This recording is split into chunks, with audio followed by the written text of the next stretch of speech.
this out. Love how Novak wants to throw me under the bus on Instagram, saying, I heard Bam's out there not doing too hot. As a matter of fact, I'm doing better than I ever have. And if you want to throw somebody under the bus, I'll throw you under the bus. You do all these speeches all over town telling everybody that you're a pro skater that lost it all. You didn't lose shit because you have to get paid to be a pro skater and you have to have a pro deck with your name on it, and you don't have either one of those. So how are you on step number 12 with AA when the first rule is telling the truth? Love how Novak wants to Oh, I throw me didn't under even the see bus this on one. This was a completely different one. We want that new new. Okay, here it is. I believe. Okay, I think I this love is it. how Novak wants to throw me under the bus on Instagram, saying, I heard Bam's out there not doing too hot. As a matter of fact, I'm doing better than I ever have. And if you want to throw somebody under the bus, I'll throw you. Okay, so Novak is allegedly throwing Bam under the bus, and you know I've closely kind of monitored. Not I shouldn't say closely monitored, but like I've always been a Bam Margera fan. Like I was a skateboarder as a kid, so like I watched CKY, CKY2K, CKY3, freaking all crap, like all their little staple videos that they made before Jackass. So like I even into my adulthood, I've been kind of following the Bam saga. You know, Bam, it's weird. He like actually didn't even start really drinking and using until he was like in his mid to late 20s. But you know, obviously Bam had a lot of success. He was on Jackass, pro skateboarder, all that stuff. Novak, on the other hand, he was like, you know, he was more of an amateur skateboarder. He wasn't really a pro, even though he claims he was a pro. Like Bam says, like you have to have your name on a board and you have to be getting paychecks to be a skateboarder. Now, arguably, you know, Novak says when he goes and speaks that he was a pro skateboarder. I mean, you could kind of argue that it's easier to just kind of say I'm a pro to people who don't really know the difference between pro and amateur. So I don't really think it's a big deal that Novak was saying he was a pro skateboarder, because he was an am. He was like, you know, he was doing well off skateboarding. He was getting paid. I don't know how much though. I don't think he was getting paid that much. He said he was a multi-millionaire by the age of like 17 or something like that. I think that's total cap. Total cap. I don't believe that. But you know, the fact of him calling himself a pro skater, that's just whatever. But let's get into this little Bam rant and see what old Bammy's got to say. Into the bus. You do all these speeches all over town telling everybody that you're a pro skater that lost it all. You didn't lose shit because you have to get paid to be a pro skater and you have to have a pro deck with your name on it, and you don't have either one of those. So how are you on step number 12 with AA when the first rule is telling the truth? Then on Novak's same Instagram rant about me, he apologizes for being on Viva La Bam and Jackass. Coming from a guy who begged and begged and begged to be on it to the point where he would suck 18 dicks, I made it happen. This motherfucker forgot where he came from, and now that he's helping people, making a lot of money doing that, he could be sitting on a park bench with an 80-year-old. Hey, old man, when was the last time you had a drink? Oh, I had a White Claw like 18 years ago. Oh, 18 years ago? Well, guess what? I talked to your insurance company. They got a bed for you in the rehab. I collected my money, and you're going. But it was 18 fucking years ago. And his speeches has a big sign that says, New York Times best-selling author Brandon Novak for Dream Seller, written by Joe Franz.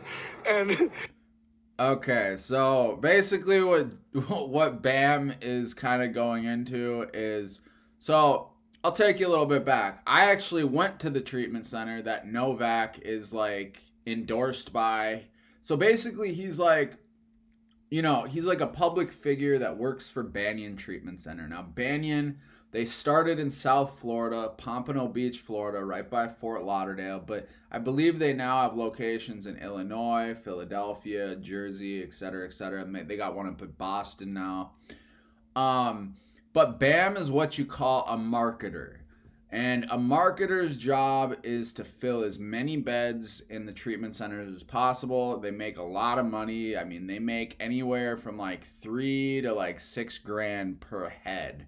And usually, that's like 45 days of inpatient treatment. So, in South Florida, the common term would be like headhunter, marketer.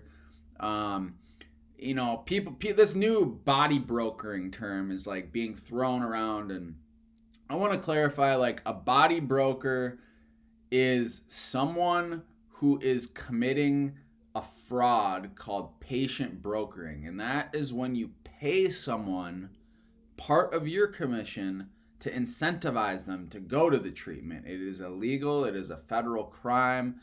People are calling Nicole a body broker. No, she's not a body broker. A body broker is a marketer, and it doesn't even have to be a treatment center. You could be a dental facility. You could be a acupuncturist. If you're paying the patients part of your commission, that is fraud and that is illegal, and that is what body brokering is. So now Novak is not being accused of body brokering, but Bam's just saying, like, Bam's kind of putting it out there like, oh, Novak's just all about the money. He tries to get everybody into treatment, da-da-da-da-da. I don't really think there's any good point there. I think Bam's just kind of salty that Novak, because there's been this rivalry. There's always been like a rivalry between them, even when they were young, when they were skateboarding. Like, they would, they get jealous of each other. And Bam's mom even says it in an interview, that Bam is jealous of Novak's success. So Bam seemingly is a little bit salty about Novak's sobriety, about his success, about all that stuff. But I do agree with Bam on the points. He does claim a lot of white lies with his like whole story, and we'll get into Novak's story here in a little bit. But let's finish the Bammy rant. New York Times bestselling author. I get 33% of that book, and you can only buy it on fucking Amazon, but nobody cares enough to do the fucking research on that. First person to be sponsored by Gatorade. Just because you got a free Gatorade when you're 15 at a demo does not mean you were sponsored by them. You have to have a paycheck to show it. Kind of like how I got a first paycheck from Nike when I was 16. They gave me $5,000. I have the paycheck to prove it. His whole speech is just fucking white lie. Oops, he says. Wow, that was harsh, man. Yeah, Novak, he is getting a little self-righteous, man. Now let's dig in. Before we were using Monday.com, our team was drowning in work. Our days used. Sorry, guys. Let's get into Novak's story. Let's see what he's got to say. Focus on the work itself. As soon as we started, we were building and running workflows that made it really easy for us to work together. It's such a visual platform. You wouldn't. Okay, sorry, guys. Let's get into old Novak's testimony. That night when my mother...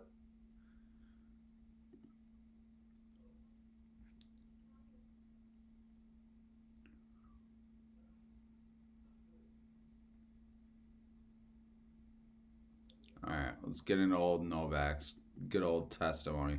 Let's see what Novak... Let's see how Novak might be possibly stretching the truth here a little bit.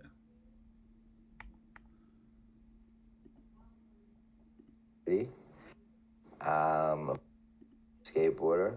Some know me as the fellow from Jackass, and some may know me as a recovering alcoholic with 2 years sober. I was afforded the opportunity to get my first skateboard at the age of 7. That night when my mother put me to bed, she said, "Brandon, what do you want me to do with it?"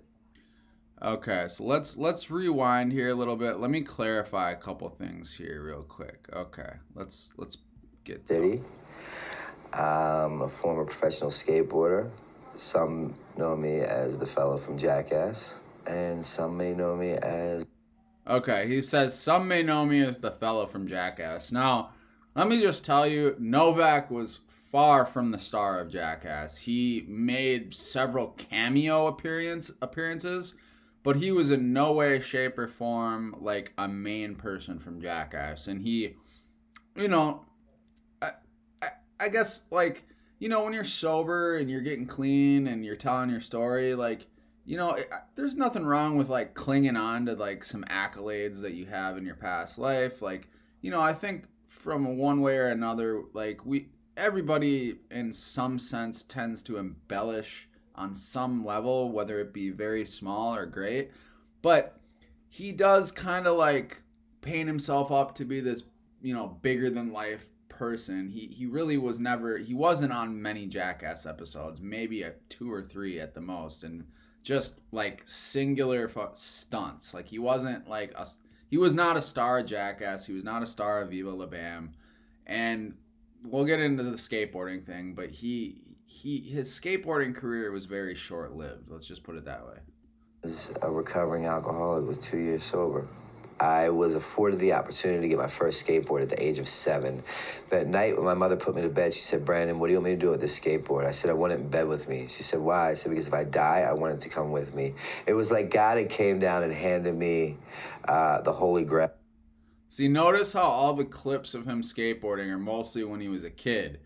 That clip, Novak was around 18, 19 years old, I believe. He was already strung out in this video. I know that because believe me, I've watched hundreds of hours of Jackass and I've researched all this stuff.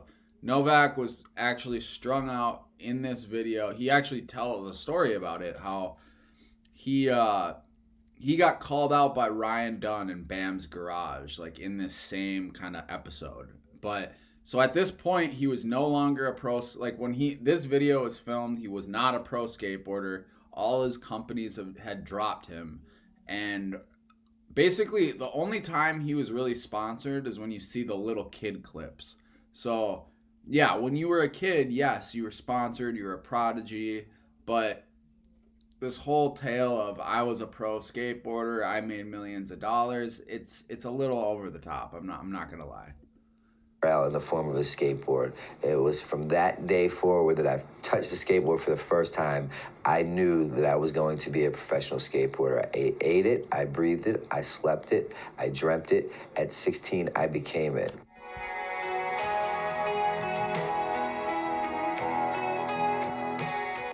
It's funny, that park that they just showed is I actually skated at that park. It's right by the Banyan Treatment Center in Pompano Beach. So kind of funny. My sponsor tells me that. He says, "Novak, you're different. At the bottom of your wine glass is a needle every time." Because I struggle with the fact of saying I'm an alcoholic, because I can take or leave a bottle of wine. But that progression always starts with the bottle of wine. Shooting heroin is not socially acceptable. But we can go to the pub and drink for days on end, and that's okay. For 21 years, I had tried to stop shooting heroin. I tried to stop drinking wine. I would change women, I would change homes, I would change states, I would change countries, I would change careers, and I could not shake that obsession. Okay, that's real now.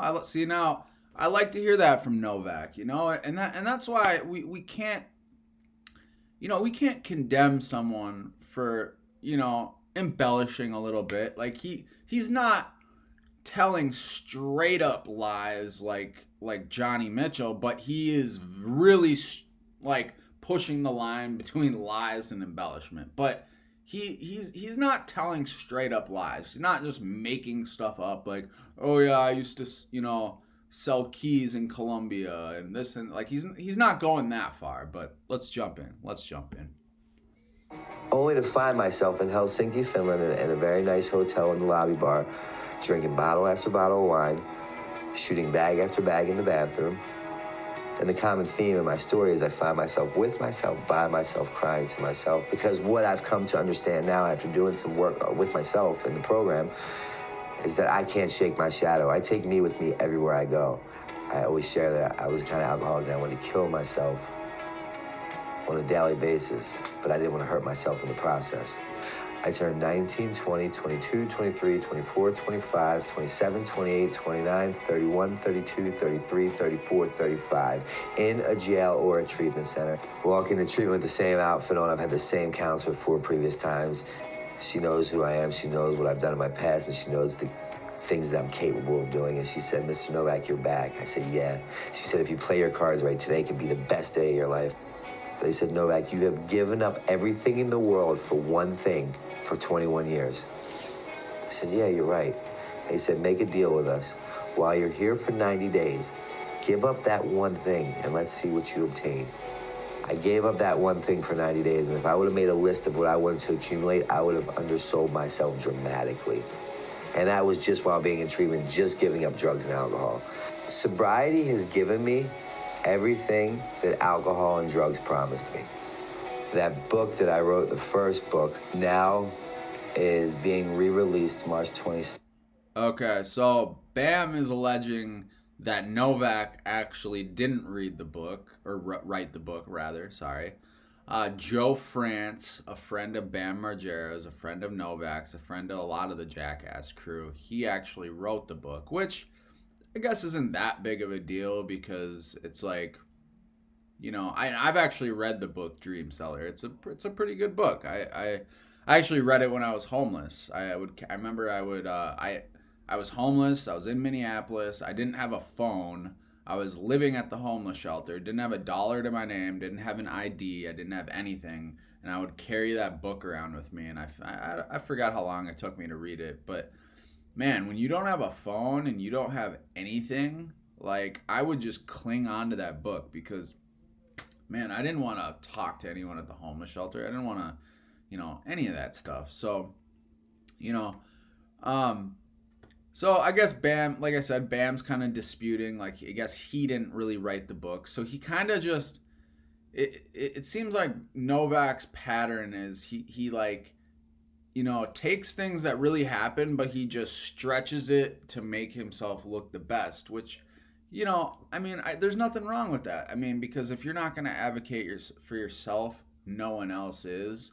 And he, you know, obviously turned his life around. He made it work for him. So I can't bash him in that regard. Now, whether that's right, whether that's wrong, I guess that's going to really be up to the individual. Like, you know, because like I mean, at the end of the day, like you're the one who's going to have to sleep with yourself at night. You're going to have to, like, you know, those nights where you look up at the ceiling and you're like, damn, like, should I have said that? Like, you know, should I have, you know, I don't know. So I don't know. I mean, it looks like Novak's sleeping fine at night. So, you know, whatever.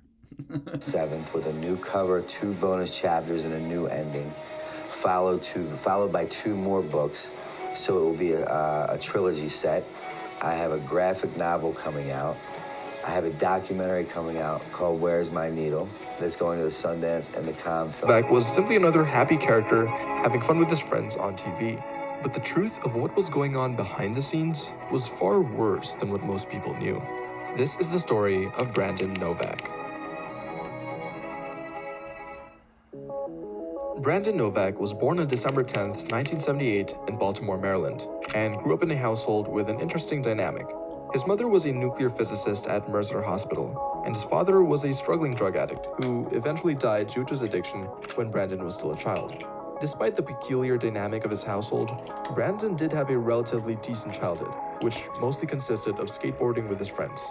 Now, pretty much any kid who picks up a skateboard at least briefly has a goal of becoming a professional skateboarder. And when Brandon first started skating at age 7, he wasn't... That wasn't even Novak in that video. That was Eric Costin. ...any different.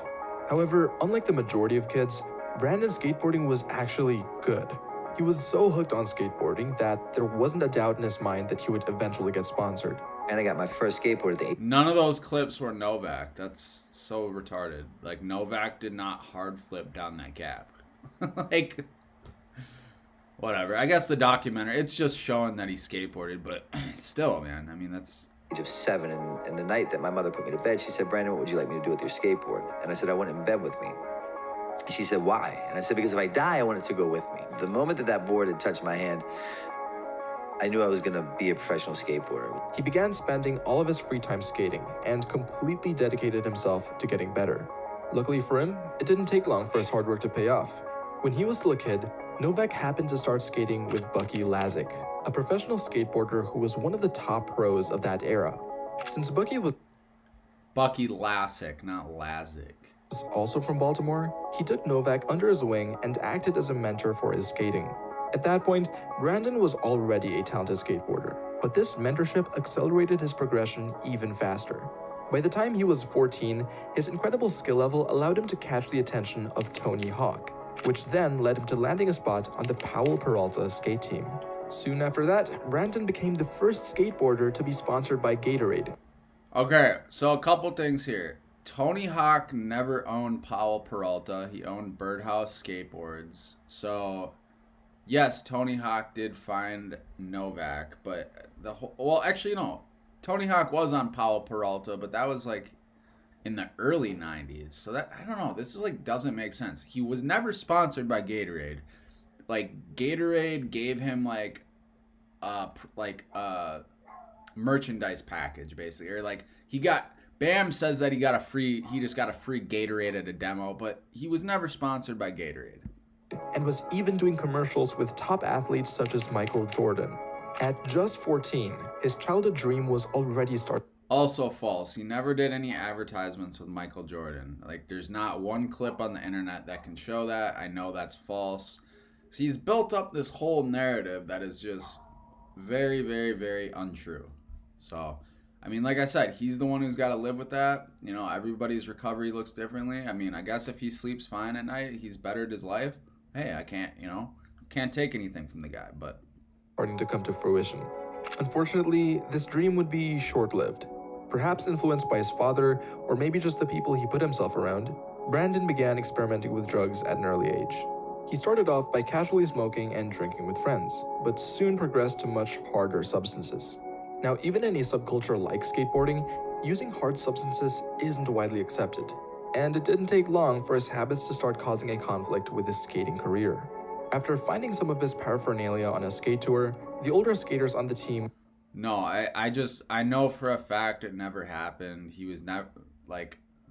Novak was never sponsored by Gatorade. He never was sponsored by Gatorade. Like...